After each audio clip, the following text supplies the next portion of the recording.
Les rendez-vous du notaire, chaque semaine, avec Quai des notaires, des réponses concrètes à vos questions. Le rendez-vous des notaires, numéro 29. Chaque semaine, vous laissez une question sur quai-des-notaires.com, le site des notaires en ligne. Et Patrick McNamara, son fondateur, vous y répond de façon directe et concrète. Aujourd'hui, Patrick, bonjour déjà. Bonjour Fred. La question nous vient de Quentin. Quentin qui était à hier les Palmiers, et voici donc sa question. J'achète un appartement, le vendeur veut que nous allions signer la promesse de vente chez son notaire, donc ça va me coûter des frais et ça risque d'être plus long que si on signait un compromis avec l'agence. Est-ce que je suis obligé d'accepter ? Et qu'est-ce que ça apporte de plus de signer une promesse chez le notaire ? Vous avez deux questions en une. C'est une question fréquente que pose Quentin, notamment parce que c'est payant, bien sûr. D'abord, ça coûte des droits d'enregistrement, ça coûte 125 € de droits d'enregistrement auprès de l'administration fiscale. Et puis en plus, eh bien, il y a des honoraires qui sont dus au notaire pour la préparation, la signature et puis les formalités d'enregistrement. Et tiens Patrick, au passage, est-ce qu'on sait combien ça coûte une promesse chez un notaire ? Est-ce qu'il y a un barème réglementé ou est-ce que c'est libre ? Oui, c'est un honoraire libre que le notaire doit faire nécessairement approuver par son client.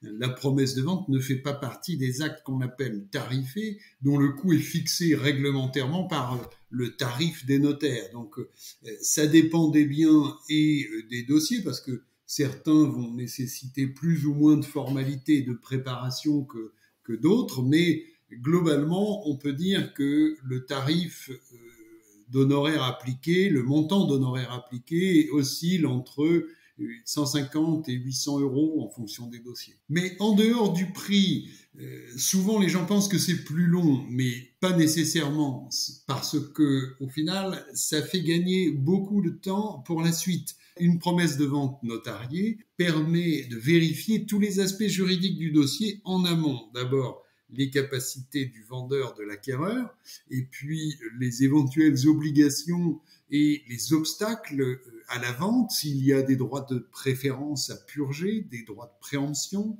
et le notaire va pouvoir réunir au moment de la promesse toutes les informations sur les biens. Par exemple, on en a déjà parlé ici dans les rendez-vous du notaire, les assurances construction et les factures de construction. Donc, la promesse de vente signée chez le notaire, c'est très rassurant à la fois pour le vendeur et pour l'acquéreur, parce que tout est passé en revue et préparé, presque comme la vente. Donc, c'est plus sécurisé, il n'y a pas de surprise, et vous savez qu'il y a en France environ 0,1% des actes authentiques qui donnent lieu à des contentieux. Donc, c'est très sécurisé, et généralement, c'est aussi plus rapide, parce que l'acte authentique de vente se signe plus rapidement ensuite.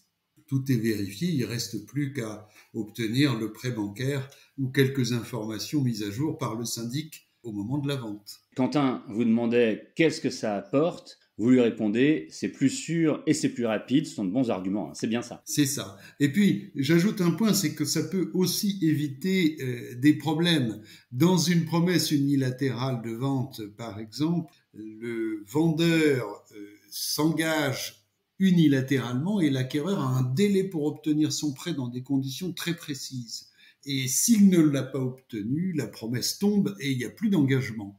Donc, c'est un peu un ultimatum. Dans un compromis de vente, à l'inverse, les deux parties s'engagent. Et si il n'y a pas d'accord de prêt ou si un délai est dépassé, eh bien, le vendeur doit donner son accord pour restituer le dépôt de garantie et libérer l'acquéreur.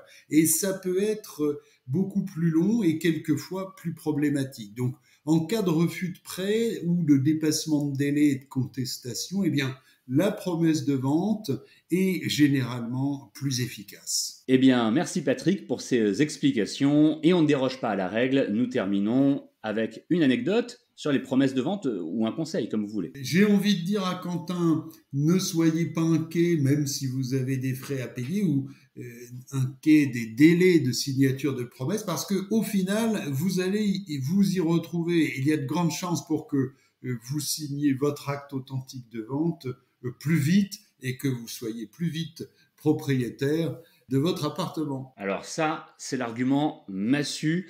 Effectivement, si je résume, c'est un un glissement de calendrier qui devrait lui être favorable. Exactement, vous avez trouvé le mot que je ne trouvais plus. Vous pouvez poser vos questions à Patrick quand vous voulez sur quetdesnotaires.com, le site des notaires en ligne.